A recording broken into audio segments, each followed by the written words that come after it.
Hello guys, welcome back to this YouTube channel. In this video, we shall be looking at moment area method of analyzing beam.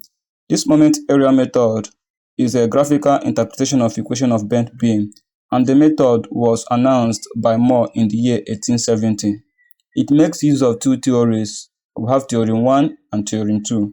In theorem 1, it says that the area of a bending moment diagram gives us the slope, whereas the theorem 2 says that the area of the bending moment diagram multiplied by the centroid is the same thing as the deflection. So without much ado, let us quickly draw the representation of this beam if it should deflect. So we have solution. So if this beam should deflect, it's going to go like this. And we all know that if you have a circle and a straight line passes touching one part of the circumference, we'll call the line tangent. So if a line should be drawn from here, touching one part of the curve, this line is tangent to the curve. And also the same thing happens here. Remember, we have a point load here, which is P, and this point is point C. This distance is our deflection, and we can label that gamma. Or that's the distance from here to here, we'll call it gamma prime prime. Also, from this point C to this point, we can call it C prime prime. Then this place is theta A, that is slope at point A, and this is theta B, slope at point B.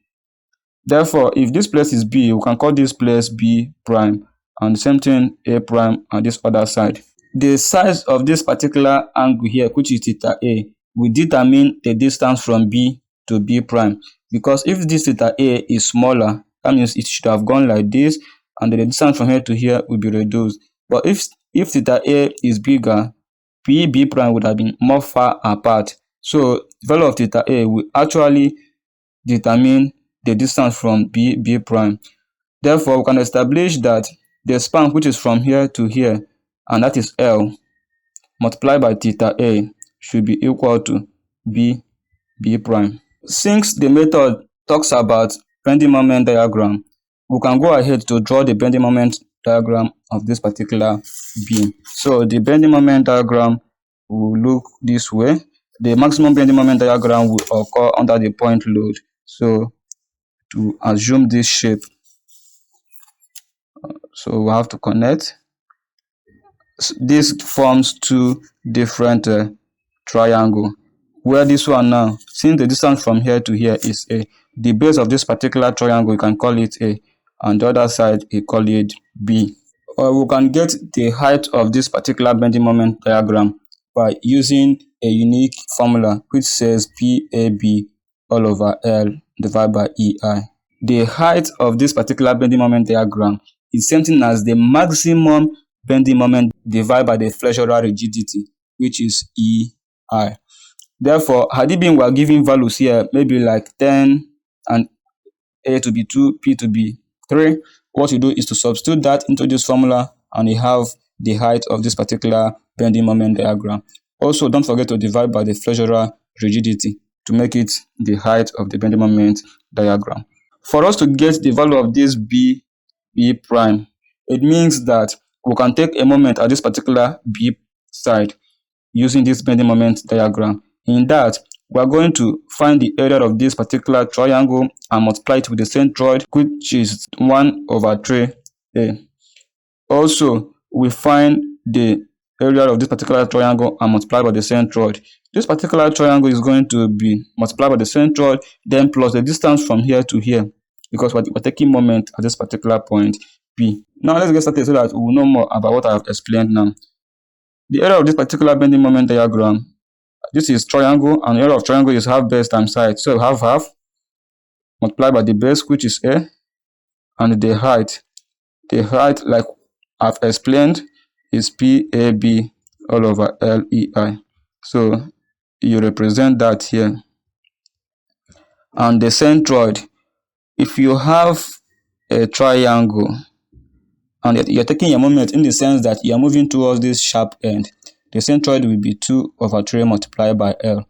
And in this situation, our L is the same thing as A. So 2 over 3 multiplied by A. And if you're moving towards this other end, which is bigger side, it will be 1 over 3 multiplied by L, which is same thing as 1 over 3 multiplied by A, which is A over 3. So in this situation now, we are moving towards this other bigger end side, which means we are going to use A over 3. But if you move towards this sharp end, it will be 2 over 3 multiplied by A.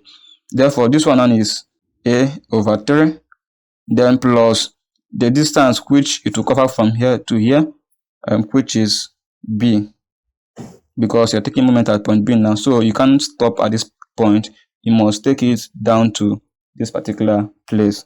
Then plus this other shape, which is also a triangle, and that is half the base is B and the height is PAB all over LEI. And the centroid is 2A over 3. Don't forget what I've explained earlier, because we're moving towards this sharp end. Sorry, this is not supposed to be 2A over 3. It should have been 2B over 3, because base of the second triangle is B and not A. But we will take correction in the second step so that we can avoid mutilation. So this now we melt down to, it will give us PA squared B all over 2 LEI into A over 3 plus B, then plus PAB squared all over 2 LEI, and then plus PAB squared all over 2 LEI multiplied by 2B over 3. So our BB prime will be equals to PA raised to the power 3B all over 6 LEI, then plus PA raised to the power 2, B raised to the power 2 all over 2 LEI, plus PA B raised to the power 3 all over 3 LEI. Also, don't forget that we established earlier that theta A multiplied by L is the same thing as B prime. And since they say we should determine the slope at point A, which is theta A, we can establish that theta A is equals to B prime all over L. Therefore, this value of B prime, we are going to divide through with L, and theta A will be equals to PA raised to the power 3B all over 6L squared EI plus PA raised to the power 2, B raised to the power 2 all over 2L squared EI plus PA B raised to the power 3 all over 3L squared EI.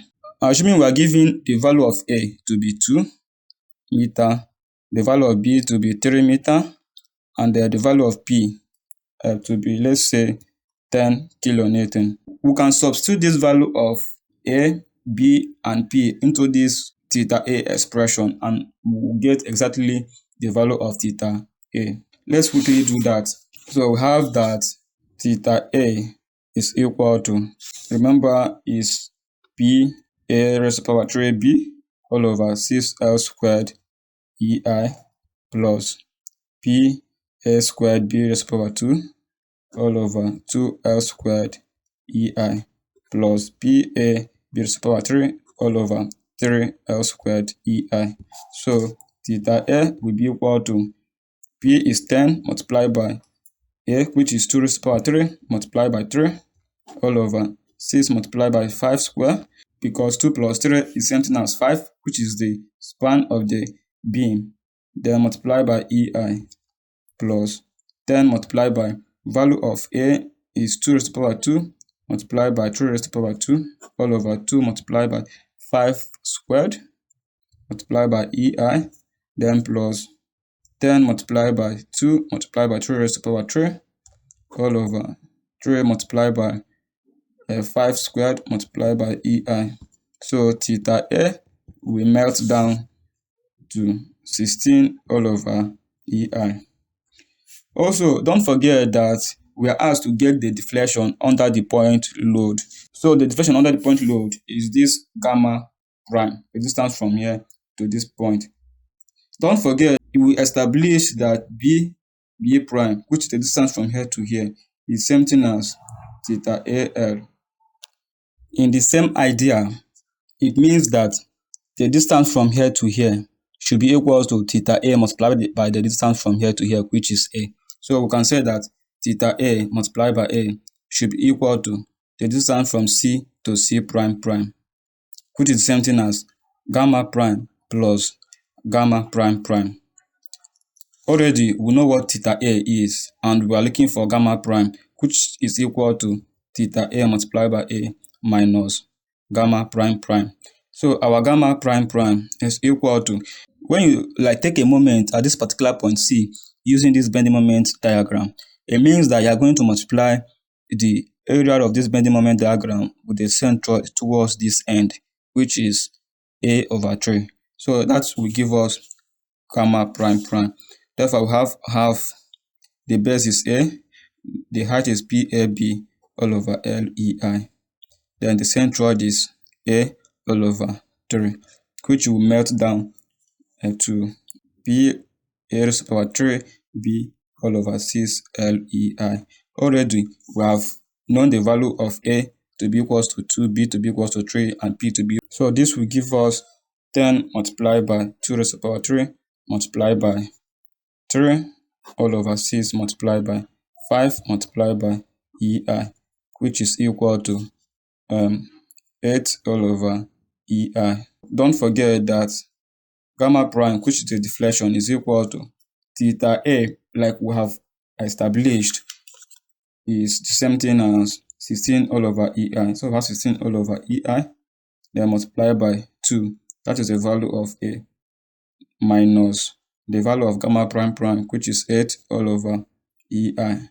So our deflection is same thing as 32 all over EI minus 8 all over EI, which is equals to 24 all over EI. Therefore, our deflection is same thing as 24 all over EI. Thank you for watching this video. If this video was really helpful, please kindly share this video to your friends out there. And also don't forget to comment, like, and share this video. Your subscription also is very important because when you subscribe to this channel, it means that each time we drop any update in this channel, you will be notified easily.